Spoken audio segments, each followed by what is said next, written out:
أعوذ بالله من الشيطان الرجيم. بسم الله الرحمن الرحيم.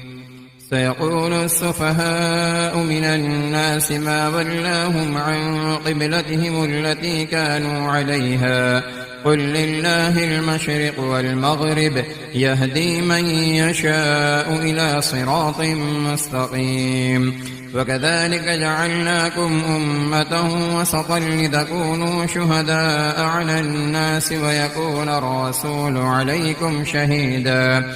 وما جعلنا القبلة التي كنت عليها إلا لنعلم من يتبع الرسول ممن ينقلب على عقبيه وإن كانت لكبيرة إلا على الذين هدى الله وما كان الله ليضيع إيمانكم إن الله بالناس لرءوف رحيم. قد نرى تقلب وجهك في السماء فلنولينك قبلة ترضاها فول وجهك شطر المسجد الحرام وحيث ما كنتم فولوا وجوهكم شطره وإن الذين أوتوا الكتاب ليعلمون أنه الحق من ربهم وما الله بغافل عما يعملون. ولئن أتيت الذين أوتوا الكتاب بكل آية ما تبعوا قبلتك وما أنت بتابع قبلتهم وما بعضهم بتابع قبلة بعض ولئن اتبعت أهواءهم من بعد ما جاءك من العلم إنك إذا لمن الظالمين. الذين آتيناهم الكتاب يعرفونه كما يعرفون أبناءهم وإن فريقا منهم ليكتمون الحق وهم يعلمون. الحق من ربك فلا تكونن من الممترين. ولكل وجهة هو موليها فاستبقوا الخيرات أينما تكونوا يأت بكم الله جميعا إن الله على كل شيء قدير. ومن حيث خرجت فول وجهك شطر المسجد الحرام وإنه للحق من ربك وما الله بغافل عما تعملون. ومن حيث خرجت فول وجهك شطر المسجد الحرام وحيث ما كنتم فولوا وجوهكم شطره لئلا يكون للناس عليكم حجة إلا الذين ظلموا منهم فلا تخشوهم واخشوني ولأتم نعمتي عليكم ولعلكم تهتدون. كما أرسلنا فيكم رسولا منكم يتلو عليكم آياتنا ويزكيكم ويعلمكم الكتاب والحكمة ويعلمكم ما لم تكونوا تعلمون. فاذكروني أذكركم واشكروا لي ولا تكفرون. يا أيها الذين آمنوا استعينوا بالصبر والصلاة إن الله مع الصابرين. ولا تقولوا لمن يقتل في سبيل الله أموات بل أحياء ولكن لا تشعرون. ولنبلونكم بشيء من الخوف والجوع ونقص من الأموال والأنفس والثمرات وبشر الصابرين الذين إذا أصابتهم مصيبة قالوا إنا لله وإنا إليه راجعون. أولئك عليهم صلوات من ربهم ورحمة وأولئك هم المهتدون. إن الصفا والمروة من شعائر الله فمن حج البيت أو اعتمر فلا جناح عليه أن يطوف بهما ومن تطوع خيرا فإن الله شاكر عليم. إن الذين يكتمون ما أنزلنا من البينات والهدى من بعد ما بيناه للناس في الكتاب أولئك يلعنهم الله ويلعنهم اللاعنون إلا الذين تابوا وأصلحوا وبينوا فأولئك أتوب عليهم وأنا التواب الرحيم. إن الذين كفروا وماتوا وهم كفار أولئك عليهم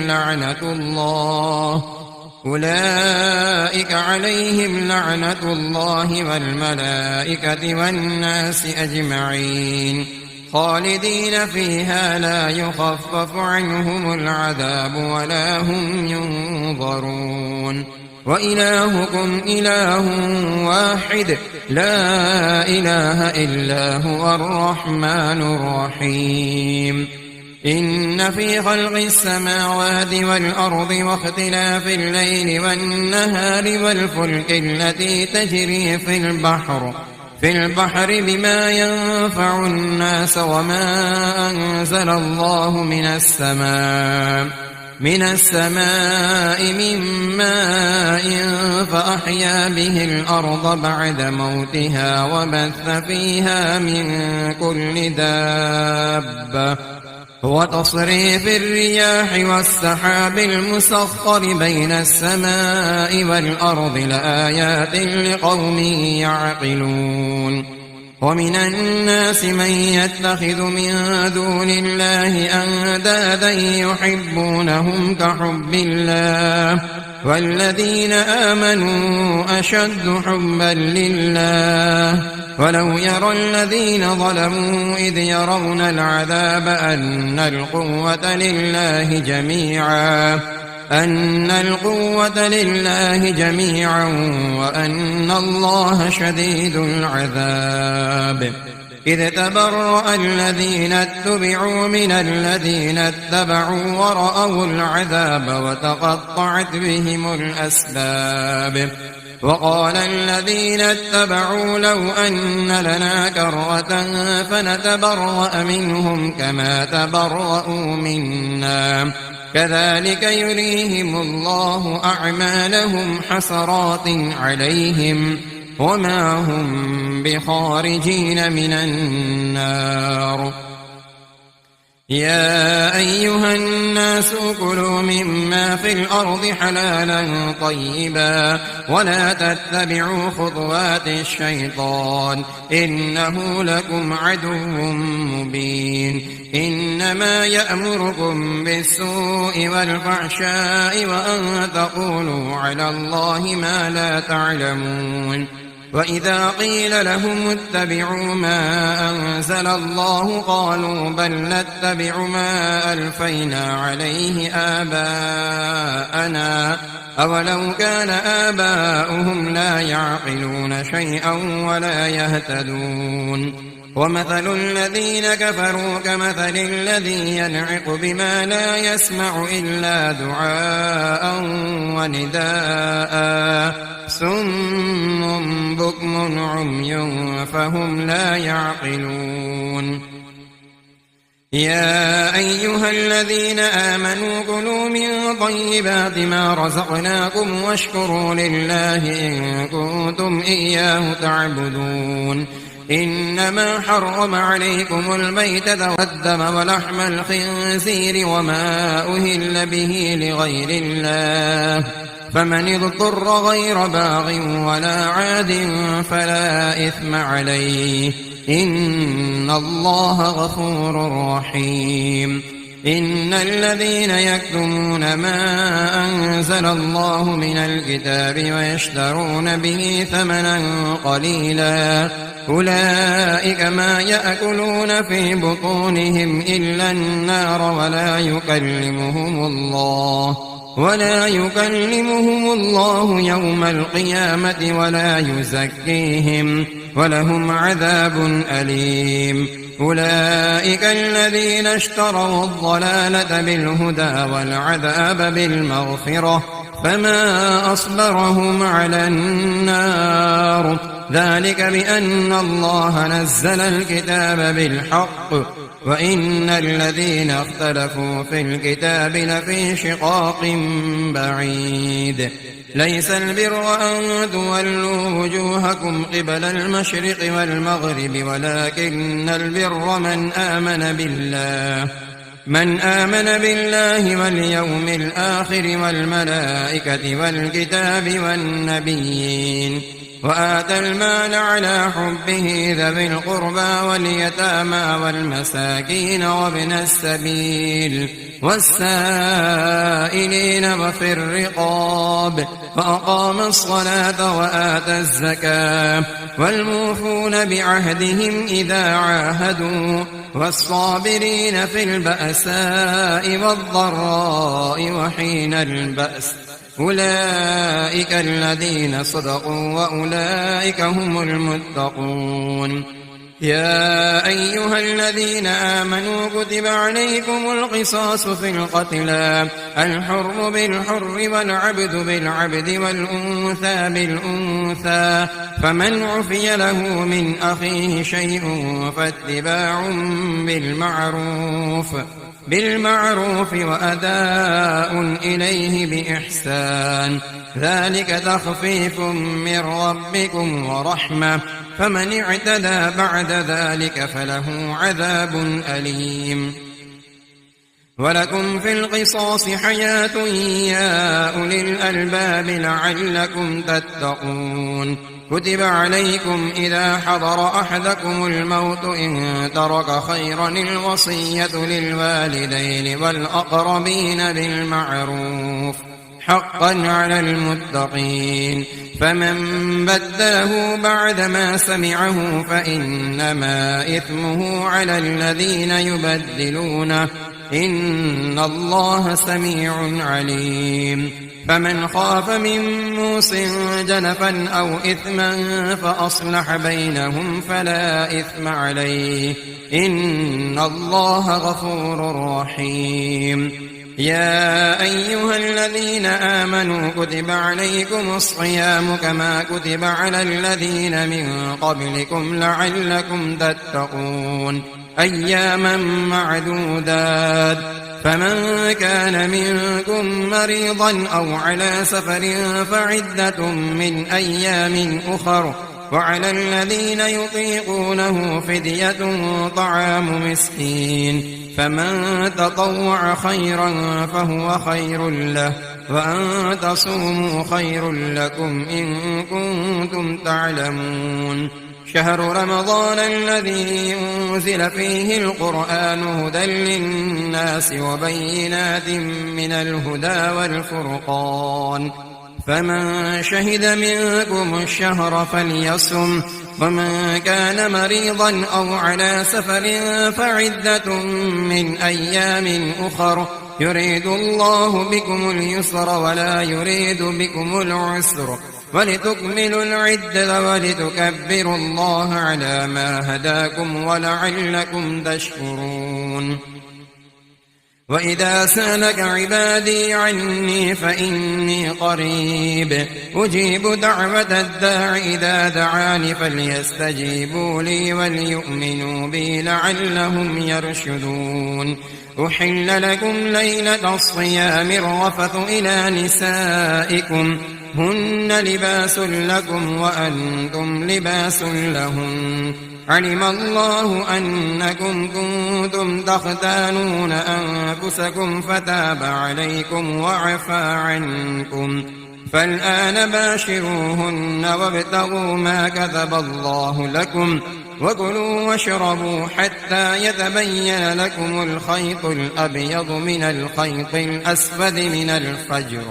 ثم أتموا الصيام إلى الليل ولا تباشروهن وأنتم عاكفون في المساجد تلك حدود الله فلا تقربوها كذلك يبين الله آياته للناس لعلهم يتقون ولا تأكلوا أموالكم بينكم بالباطل وتدلوا بها إلى الحكام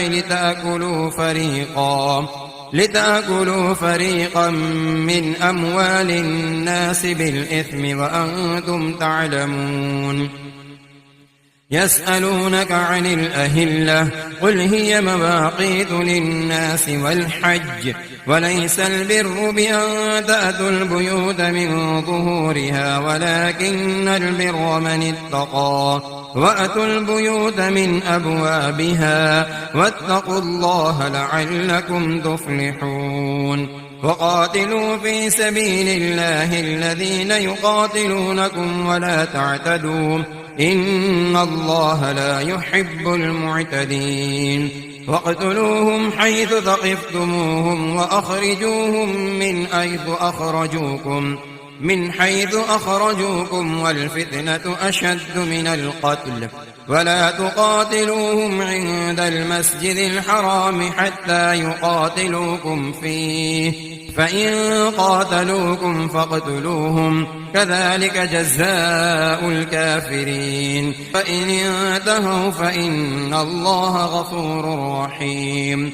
وقاتلوهم حتى لا تكون فتنة ويكون الدين لله فإن انتهوا فلا عدوان إلا على الظالمين. الشهر الحرام بالشهر الحرام والحرمات قصاص فمن اعتدى عليكم فاعتدوا عليه بمثل ما اعتدى عليكم واتقوا الله واعلموا أن الله مع المتقين. وأنفقوا في سبيل الله ولا تلقوا بأيديكم إلى التهلكة وأحسنوا إن الله يحب المحسنين.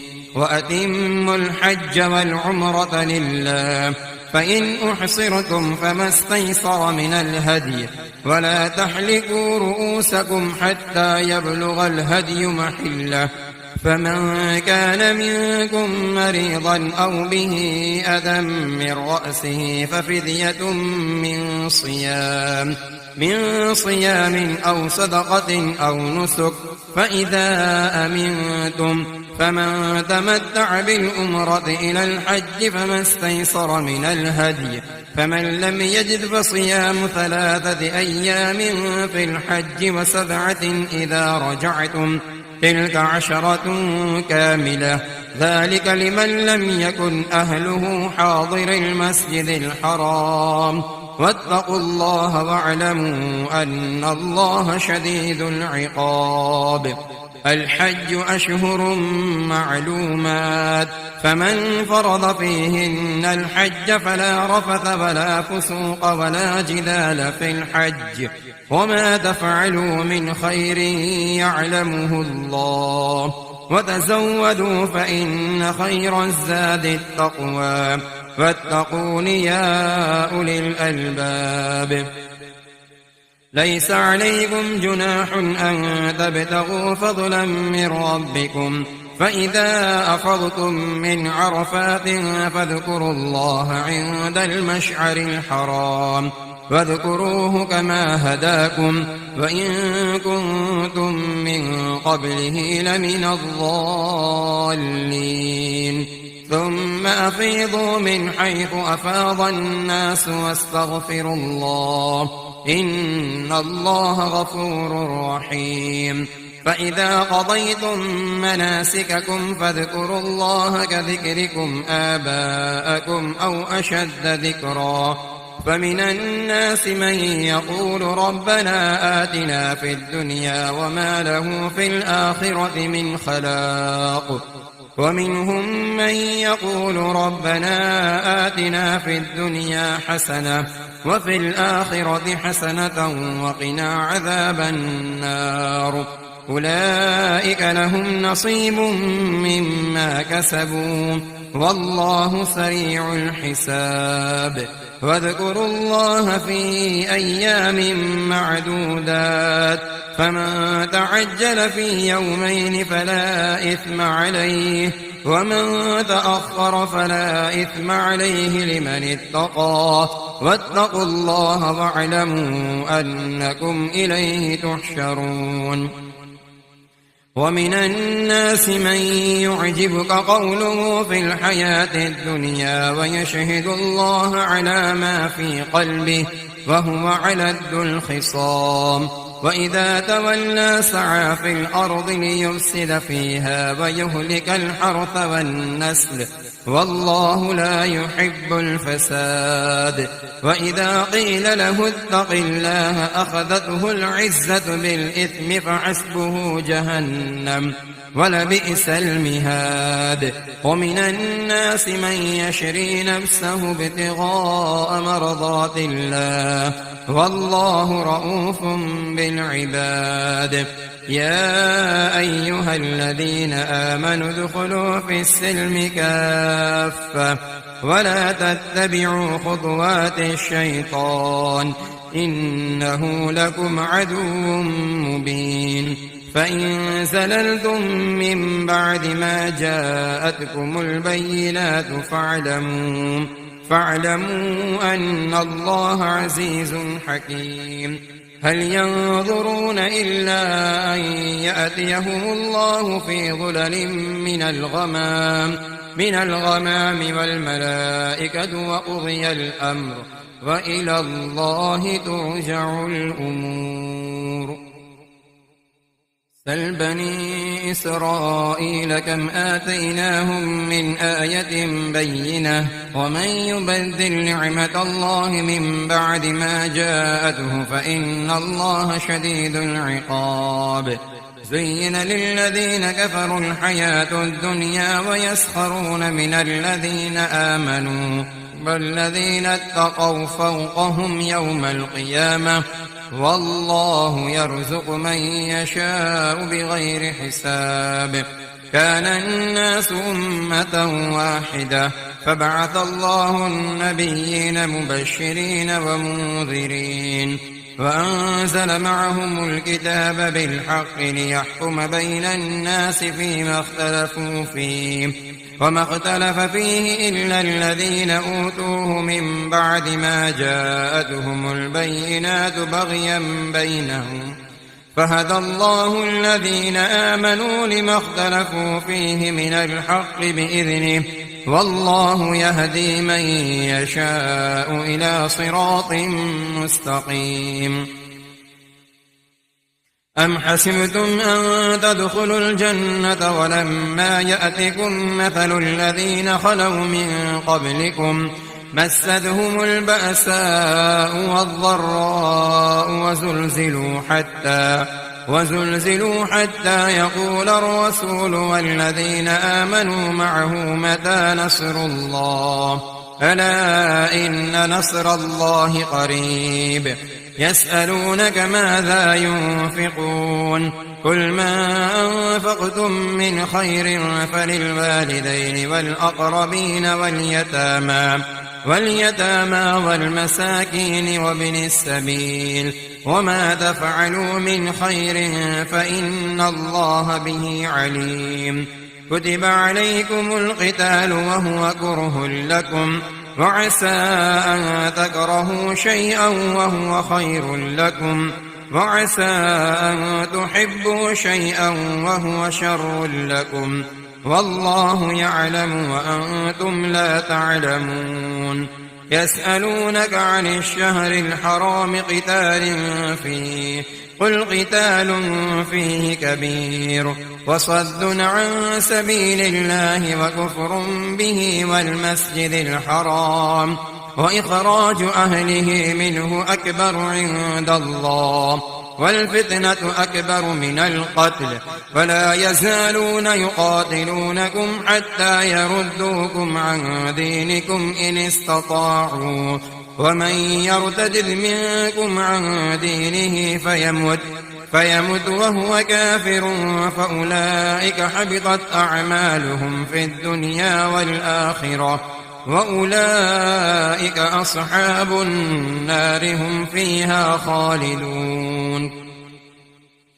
إن الذين آمنوا والذين هاجروا وجاهدوا في سبيل الله أولئك يرجون رحمة الله والله غفور رحيم. يسألونك عن الخمر والميسر قل فيهما إثم كبير ومنافع للناس وإثمهما أكبر من نفعهما ويسألونك ماذا ينفقون قل العفو كذلك يبين الله لكم الآيات لعلكم تتفكرون في الدنيا والآخرة. ويسألونك عن اليتامى قل إصلاح لهم خير وإن تخالطوهم فإخوانكم والله يعلم المفسد من المصلح ولو شاء الله لأعنتكم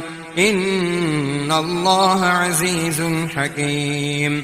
ولا تنكحوا المشركات حتى يؤمن ولأمة مؤمنة خير من مشركة ولو أعجبتكم ولا تنكحوا المشركين حتى يؤمنوا ولعبد مؤمن خير من مشرك ولو أعجبكم أولئك يدعون إلى النار والله يدعو إلى الجنة والمغفرة بإذنه ويبين آياته للناس لعلهم يتذكرون. ويسألونك عن المحيض قل هو أذى فاعتزلوا النساء في المحيض ولا تقربوهن حتى يطهرن فإذا تطهرن فأتوهن من حيث أمركم الله إن الله يحب التوابين ويحب المتطهرين. نساؤكم حرث لكم فأتوا حرثكم أنى شئتم وقدموا لأنفسكم واتقوا الله واعلموا أنكم ملاقوه وبشر المؤمنين. ولا تجعلوا الله عرضة لأيمانكم أن تبروا وتتقوا وتصلحوا بين الناس والله سميع عليم. لا يؤاخذكم الله باللغو في أيمانكم ولكن يؤاخذكم بما كسبت قلوبكم والله غفور حليم. للذين يؤلون من نسائهم تربص 4 أشهر فإن فاءوا فإن الله غفور رحيم. وإن عزموا الطلاق فإن الله سميع عليم. والمطلقات يتربصن بأنفسهن 3 قروء ولا يحل لهن أن يكتمن ما خلق الله في أرحامهن إن كن يؤمن بالله واليوم الآخر وبعولتهن أحق بردهن في ذلك إن أرادوا إصلاحا ولهن مثل الذي عليهن بالمعروف وللرجال عليهن درجة والله عزيز حكيم.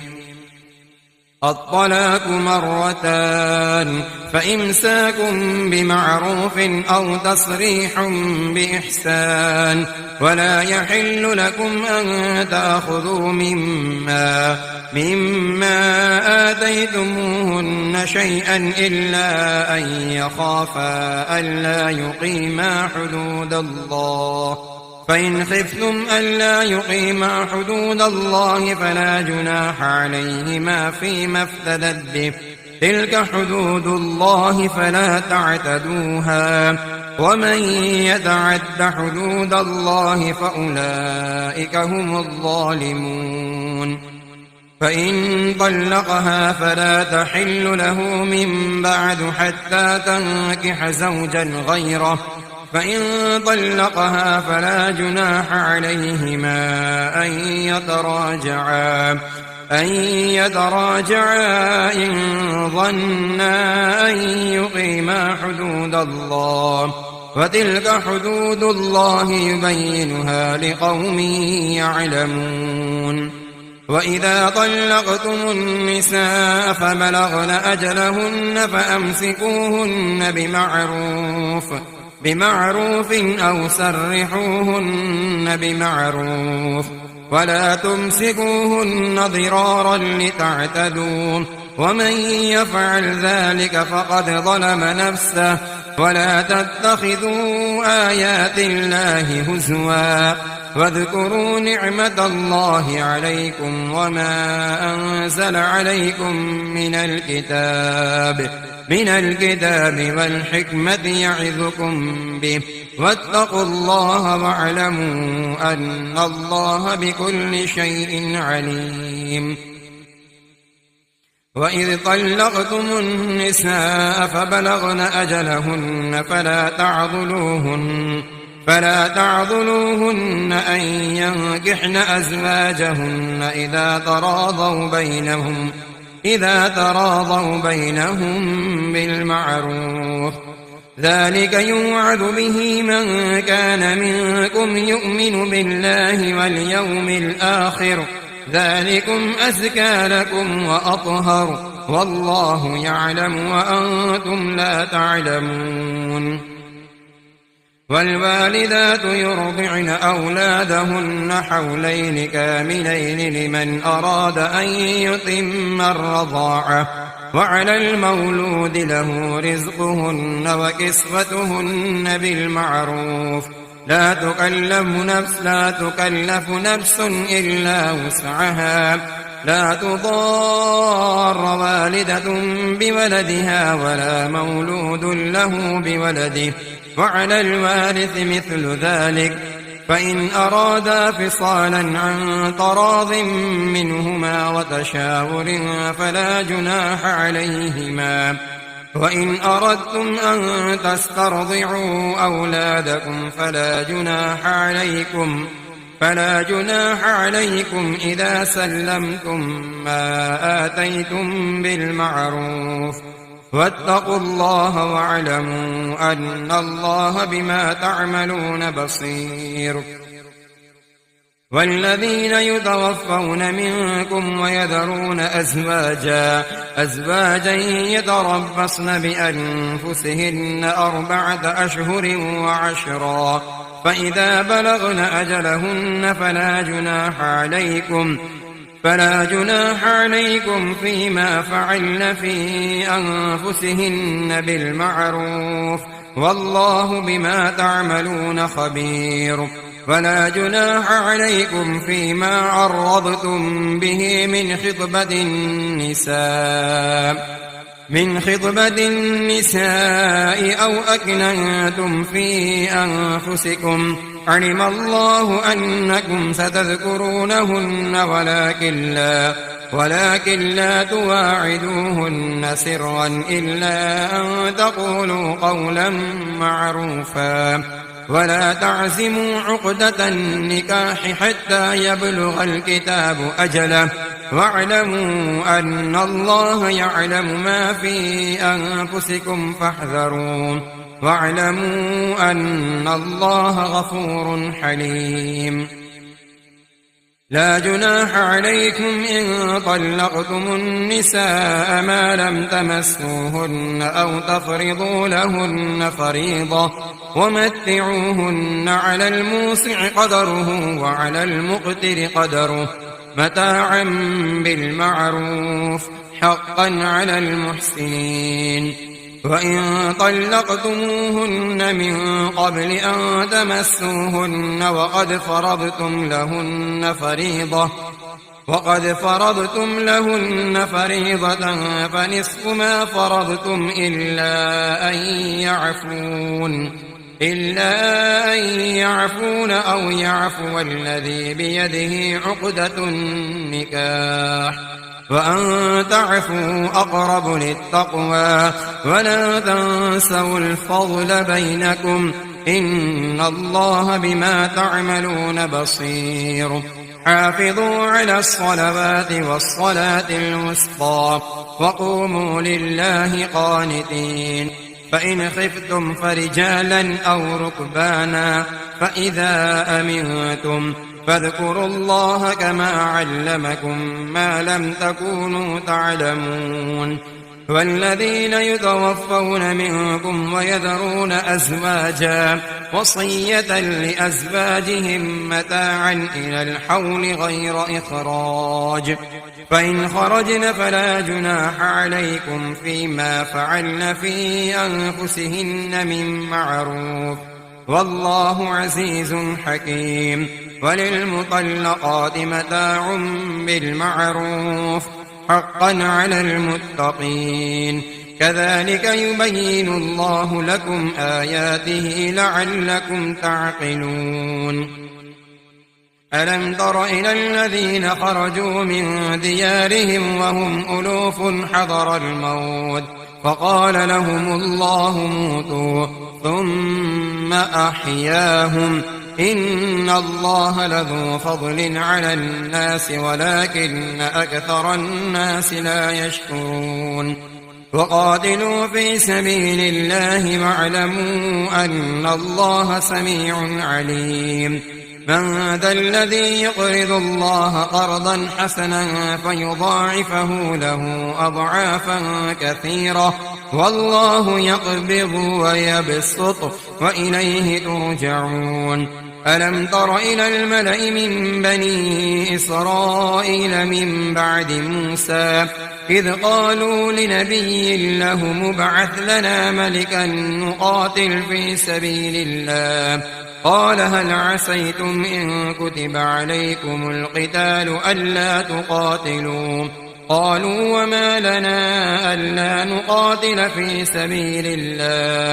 في سبيل الله وقد أخرجنا من ديارنا وأبنائنا فلما كتب عليهم القتال تولوا إلا قليلا منهم والله عليم بالظالمين وقال لهم نبيهم إن الله قد بعث لكم طالوت ملكا قالوا أنى يكون له الملك علينا ونحن أحق بالملك منه ولم يؤت سعة من المال قال إن الله اصطفاه عليكم وزاده بسطة في العلم والجسم والله يؤتي ملكه من يشاء والله واسع عليم وقال لهم نبيهم إن آية ملكه أن يأتيكم التابوت فيه سكينة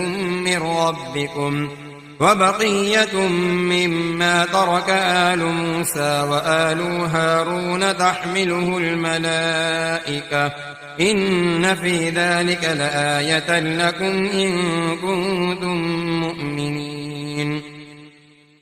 فلما فصل طالوت بالجنود قال إن الله مبتليكم بنهر فمن شرب منه فليس مني ومن لم يطعمه فإنه مني إلا من اغترف غرفة بيده فشربوا منه إلا قليلا منهم فلما جاوزه هو والذين آمنوا معه قالوا لا طاقة لنا اليوم بجالوت وجنوده قال الذين يظنون أنهم ملاقو الله كم من فئة قليلة غلبت فئة كثيرة بإذن الله والله مع الصابرين ولما برزوا لجالوت وجنوده قالوا ربنا أفرغ علينا صبرا